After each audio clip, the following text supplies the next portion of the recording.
This is the final chapter of Introduction to Aesthetics. It's called The 4 R's of Facial Rejuvenation and Beautification. Now that you have a thorough understanding of the facial ideal dimensions, facial anatomy, and the aging process and the contributing factors to the aging process, it's time for you to learn how to do the correction utilizing the principle of facial beautification, referred to as the 4 R's of facial rejuvenation. Now that you're ready, and in order for you to deliver excellent results, you should first assess the patient clinical situation, identifying where the disharmony is, and then identifying or deciding which of the 4 R's of the facial rejuvenation modalities you're going to implement to do the proper correction of that disharmony. Then discuss the plan of action or treatment with your own patient and explain what are you going to do, why you're doing it prior to proceeding. There are a few important steps you need to have in place prior to proceeding with the treatment. Make sure there are no contraindications to doing the procedure, that the patient's expectations are realistic and achievable. Discuss any downtime or recovery time due to bruising or swelling that might be related to your treatment. Make sure the patient's social calendar is free to allow them a few days of recovery time. Make sure also to stop any medication that might cause excessive bruising. Obtain informed consent covering all risks, benefit, expected results, cost, possible complications. And finally, take a pre and post-op photos for clinical documentation and to build a professional portfolio to share with your own existing clients or patients and prospective patients, and also to use it on your website as a marketing tool to showcase your results after obtaining consent for photos sharing from your patient. In order for you to deliver excellent results, you have to approach the facial disharmony with an integrated approach. Rule number 1, always think. You have to assess the patient properly, identify where the problem is and what is causing the disharmony before you proceed. Then you decide how to correct it. Now when we have everything in place, we need to do the proper assessment of the patient by analyzing their facial dimensions. This is going to be done by dividing the face into 3 aesthetic zones, identifying where the discrepancy or disharmony is, then decide which of the 4 R's of the facial rejuvenation you're going to use to properly correct the problem. It is so crucial when we adapt an integrated approach to doing a 3D restoration of the facial symmetry to create an overall harmony without any major discrepancies. This is a photo of a patient of mine who came to me years back. When she came, she wanted to have a non-surgical facelift. So what do you think? Does she need a facelift? If you look at her photos, she has a typical aging process changes that occur at her age around 55. She has temporal wasting, ptosis of the eyelids, fat herniation, a tear trough, depletion of her facial cheeks fat pad, the malar fat pad, eversion of the lips, thickening of the nasolabial fold, the malleolabial fold, and the jowl. Also, if she has a significant large nose, but that's not what she came to my office for. So basically, the correction is going to be to address the problem, and her problem is a volume loss in the facial region. So if you look at the after photo, would you guess what did we do? What we did is just to enhance her cheeks and correct the tear trough with a dermal filler. And these are immediately taken, these photos are immediately taken afterwards. As you notice, there's significant correction that happened, especially around the suborbital region and the lateral cheek area. An improvement of her nasolabial fold without doing any dermal fillers into the groove of the fold. Because as you remember, when you lose volume, that causes ptosis of the tissue. And as we repleted the cheek volume, we created a volumetric lift, which made her, even her nasolabial fold and the mouth corner and the jowl to improve. As we get older, the bone and cartilaginous structures become more visible. We'll get to see a skeletonized look on our faces. The skin and the subcutaneous tissues get thinner, and convexities turn into concavities as you see in the temporal area. Please note, because of the bone absorption, the perioral area becomes almost like collapsing, and the contour of the jaw or the maxillary bone becomes irregular. With an integrated approach, we'll be able to restore the facial contour of arcs and convexities. This is a great example of a balance and correction creating harmony using the second R of facial rejuvenation, which is dermal fillers. You look at the contour are very smooth. There's no contour irregularities on the post-op photo. This is an excellent balance and harmonious correction of this lady's face. If you notice the far right photo, look at three elements. One, the contour, they became so smooth compared to the first photo. Two, the facial shape became more of an oval shape or ideal shape because of the corrections we did. And third, the proportions of upper, middle, and third became equalized by doing the correction.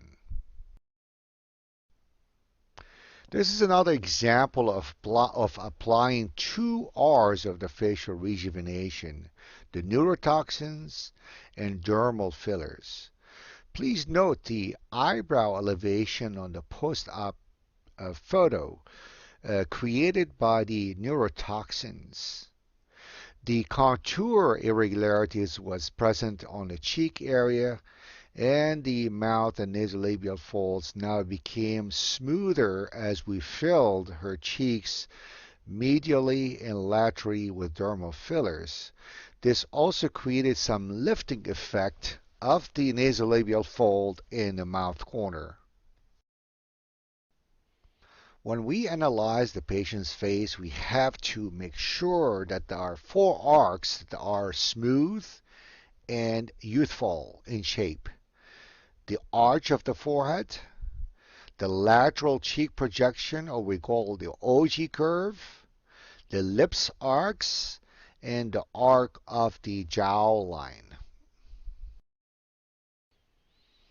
In photo B, you see the changes that occur during the aging process, which include flattening of the arc of the forehead, irregular contour of the cheek arc and flattening of the OG curve, flattening of the lips arc and inversion of the lips inward, and finally the arc of the jawline becomes so irregular due to the combination of the bone absorption and the jowl formation.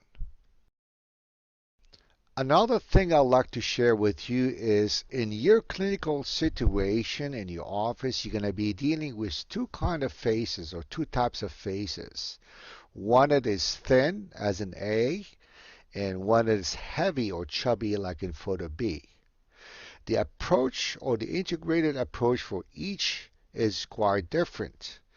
In the thin faces, most of the correction is done by the volumetric repletion and volumetric lifting. Surgery is a last resort for those patients, whereas in the heavy or chubby faces like in photo B, the surgical intervention will be the most effective approach to correct the aging process. So the integrated approach involves proper clinical assessment to help designing the appropriate treatment. The final point before we get to the 4 R's of rejuvenation is to address the light and shadow effects on the facial contour and shape. These before and after photos were taken from the web. If you notice, the photo of the same lady on the right shows a narrower and more oval-shaped face than the left photo. Do you know what we did? Welcome to the art of the illusion. This lady did not receive any medical procedure. What she did, she just applied makeup to play with the shadows and light. She did apply a shade in the temporal area, the cheekbone area, the malar area, and at the jawline to create that oval-shaped face.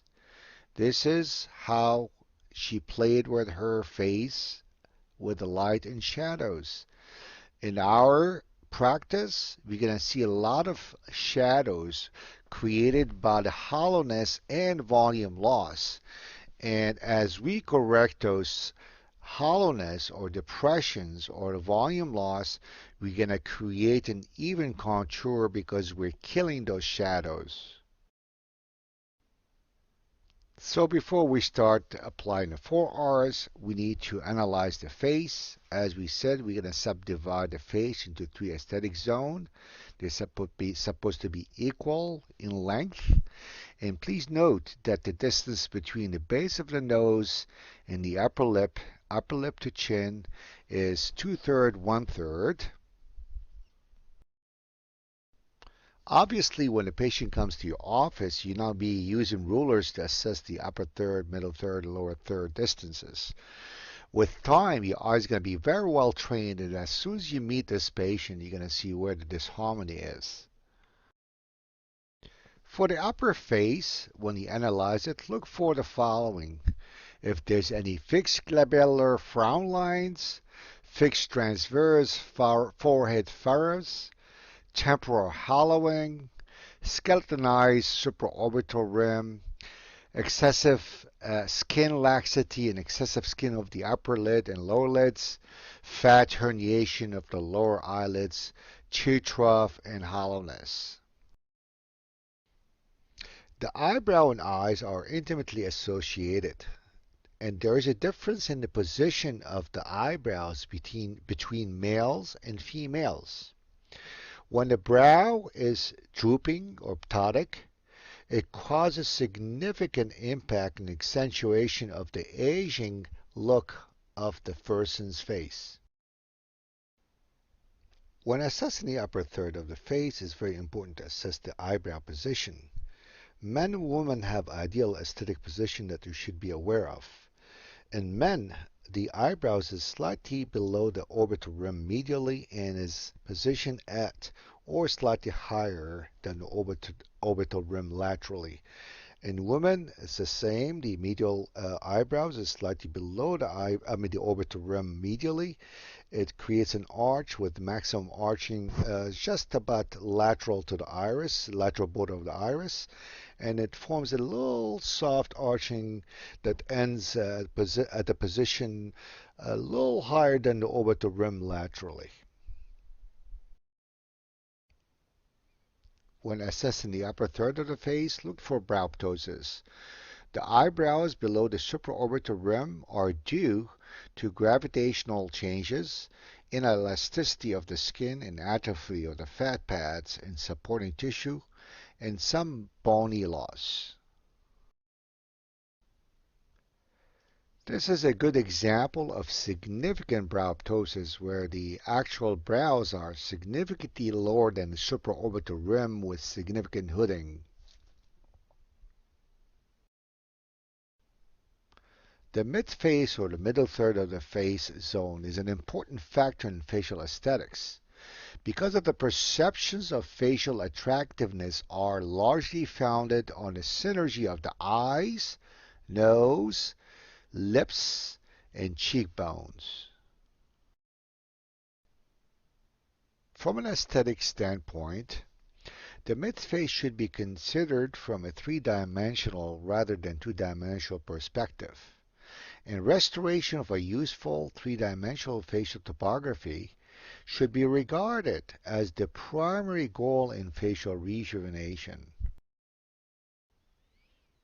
Typical characteristic of the aging process in the middle third of the face is dermatochalasis due to skin laxity, weakened muscles, and gravity. Orbital septum weakness allowing the fat to herniate and protrude on the upper and lower lids. Loss of subcutaneous tissue, giving you the sunken or skeletalized look appearance of the orbits. Also, when you assess the middle face, you have to look for any loss of buccal fat, cheek fats, depression of the buccal area, and malar prominence. The nose gets affected with the aging as follows. It becomes ptotic due to the stretching and inelasticity of the nasal tip supporting structure. The gravity effects, along with the cartilaginous and bony remodeling, causes it to elongate. Large pores and occasionally rhinophyma due to enlargement of the sebaceous glands might occur. When assessing the lower third of the face, we have to see if there's any absence or presence of the mariolabial fold or the marionette lines.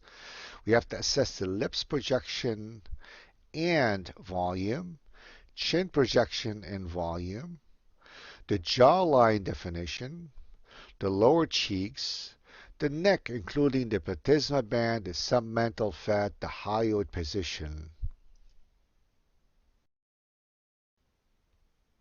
This is a photo of a mother and a daughter. Please note the thickening of the nasolabial folds even at a younger age, and the presence of the marionette line or the mariolabial fold. The mariolabial fold deepened with the aging process due to gravitational changes to the loss of the elasticity, the fat subcutaneously, and the bone absorption. Also, there's atrophy of the malar fat and supporting soft tissue that contribute to that process. Lip lines, or they call them smoker lines or vertical lines, are caused by the constant movement and activity of the orbicularis oris, loss of elasticity and atrophy of the same muscle, loss of lips fullness and flattening with less vermilion showing, and flattening of the cupid bow, and atrophy of the subcutaneous fat and supporting soft tissue and bony structure around the mouth. A deep line such as this lady's of the vertical lines of the lips are not treated with fillers because it's not effective. More likely, deep lines like this require aggressive treatment such as medium to deep peel or laser resurfacing.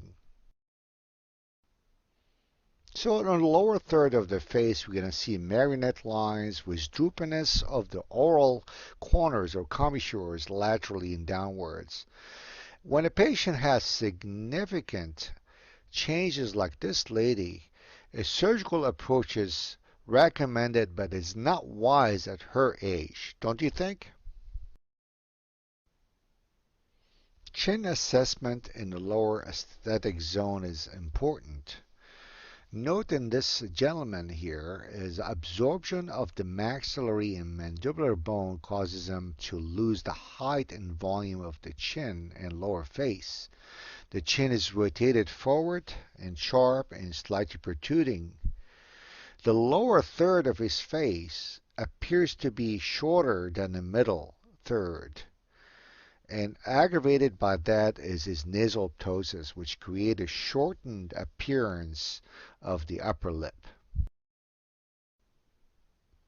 A closer view of the same gentleman showing the loss of height and volume of the lower face with the chin rotation forward and a significant nasal ptosis.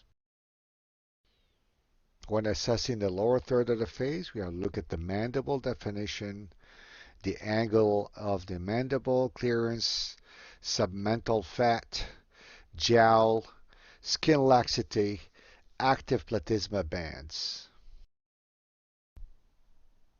Finally, this is the 4 R's or 4 pillars of facial rejuvenation. These include number 1 R or first R is for resurfacing, using cosmeceuticals, peels, lasers, and light. The second R is to relax, using neurotoxins. The third R is to refill, using dermal fillers, autologous biostimulation, and lipofilling. And the fourth R is resuspend, using light, suspension facelift, surgical, and non-surgical facelifting.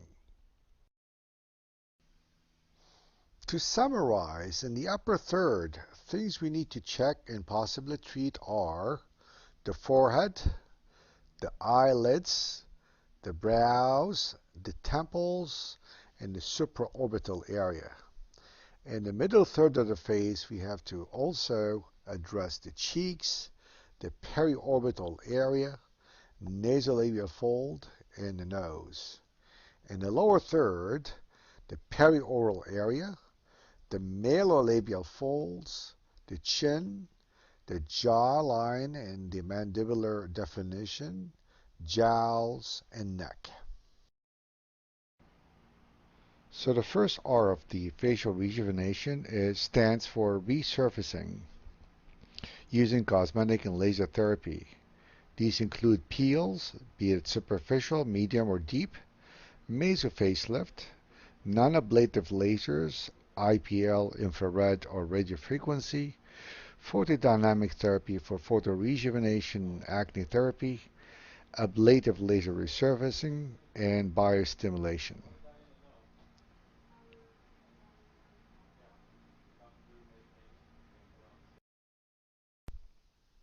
The second R is relaxation of the expressive facial muscles. This could be accomplished by chemical denervation using the injectable Botox, Dysport, or Xeomin.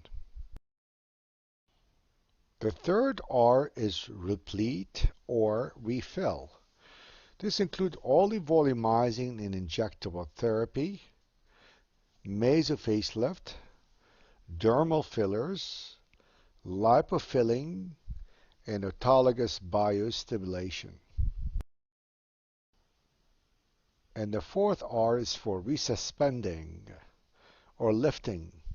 This includes lasers, lights, ultrasound, and radiofrequencies, suspension thread lift, facioplasty, or rhytidectomy. So in summary, the 4 Rs or the 4 pillars of facial rejuvenation include resurfacing with cosmeceutical, peels, lasers, and light, relaxation with neurotoxins, refill with dermal fillers, autologous biostimulation, and lipofilling, and resuspend using light, laser, suspension facelift, and surgical facelift. When it comes to the first R, we need to assess the skin clinically.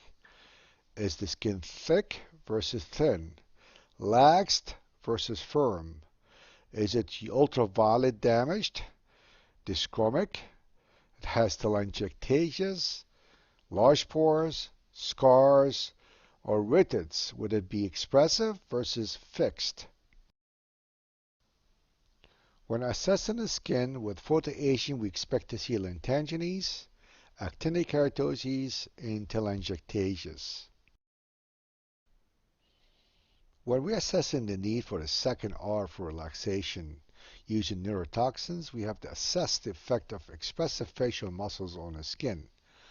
Are the wrinkles we see in motion or expressive versus deep fixed wrinkles? Are the eyelids droopy? Are the platysma bands active or the chin mentalis muscle is active? The second R is a very popular modality and relates to the use of neurotoxins such as Botox, Dysport, and Xeomin. These neurotoxins used effectively to treat wrinkles in motion, which are sometimes called expressive wrinkles. In addition, they used to soften the deep fixed wrinkles over time. Neurotoxins are also used to create an eyebrow lifting and a forehead lifting, also known as the non-surgical eyebrow lift or chemical brow lift. The third R is as popular as neurotoxins. This includes dermal fillers, fat grafting, and biostimulation.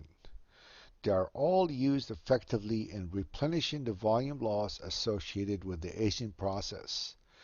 Areas that are normally treated or commonly treated are the temporal wasted region, the periorbital and perioral regions, medial, anterior, and lateral cheeks, the malar regions, lower face including the chin and lips augmentation.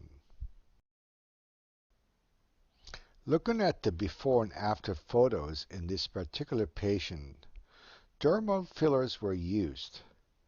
Please note the increase of volume in the cheeks, the perioral area, correction of the tear trough or dark circles under the eyes, and volume lifting with contour smoothing effect. The last R for resuspension is a very effective modality when there's redundant skin and excessive laxity of the supporting tissue. The more R's you combine, the better the results you get. It is the synergy effect of combining multiple R's to address the aging process that gets you the best results. In the upper third of the face, neurotoxin or the second R is the most effective modality to treat the aging process. The other R's, such as resurfacing, lifting, and fillers, could be applied there when indicated. This is a good example of applying the second R or neurotoxin in this particular patient. Please note the difference in the eyebrow positions. We created a chemical eyebrow lift in this lady, softening of the lines of the forehead, and relaxation of the frown muscles lines. We also did a chemical peel on this patient as a second modality to enhance the results. This is a good example of combining two R's. The first one is the peeling for resurfacing, and the second one for neurotoxins for relaxation. Please note the improvement of her eyebrow position and relaxation of her frown muscles, creating a forehead lift. In the middle third of the face, the most important modality is the third R, or refill. Here we use the dermal fillers to improve the patient's look, correct the aging process, and create a volume lifting effect. For the lower third, the two important R's is the refill and resuspend. Using volume, especially in the perioral area, is so crucial in correcting the aging process and enhancing the beauty. Surgical lifting or minimally invasive surgical lifting for the face and neck will be so crucial when there's excessive skin laxity. This is a summary of the 4 R's of facial rejuvenation integrated approach. As you see, Botox and all other neurotoxins, which are the second R, are very effective in relaxing the wrinkles that are caused by the movement of the muscle.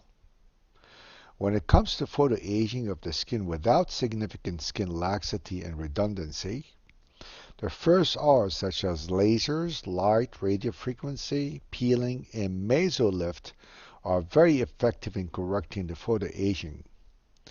If there is any volume loss, dermal fillers and fat transfers along with the biostimulations are very effective. When there is significant redundancy of the skin and laxity of the soft tissue in suspending ligaments, a surgical facelift or brow lifting are indicated. In conclusion, to become a 5-star aesthetic practitioner, we should have the following qualifications. 1. A thorough knowledge of facial anatomy and aging process. 2. An excellent clinical skills to properly analyze, identify, and correct the anatomical modifications that occur during the facial aging. Proficiency in artistic talents in applying a global and an integrated approach called the 4 R's of facial rejuvenation with safety in mind. These are my personal caveats I'd like to share with you. Prior to treating the patient, you should analyze them at rest and on animation before and after treatments. Evaluate the patient expectations. Make sure that their expectations are reasonable and obtainable. Obtain informed consent. Take a pre- and post-treatment photographs with multiple views, a frontal view, an oblique view, lateral view, with the chin down and chin horizontal. Consider pain management options to minimize discomfort, as this will enhance your results and your word-of-mouth referrals. The best results with augmenting agents are often obtained using a stepwise approach, in which overcorrection is purposely avoided. Planning a touch-up can correct irregularities and increase the durability of the clinical effect, creating a greater patient satisfaction. Do not micromanage the face. Look at the face as a whole unit. Balance and harmony are more important than symmetry. Apply the blink effect when you perform the procedure to create the wow effect or beauty. Focus on the periorbital area, the cheeks, the buccal zone, the perioral zone, and jawline. Finally, in order for you not to only become a 5-star aesthetic practitioner, but to have successful practice, you need to have those certain characteristics or characters: passion, patience, compassion, sense of beauty, knowledge, and high energy. Passion is loving and enjoying what you do. People sense it. Your patient sense it right away.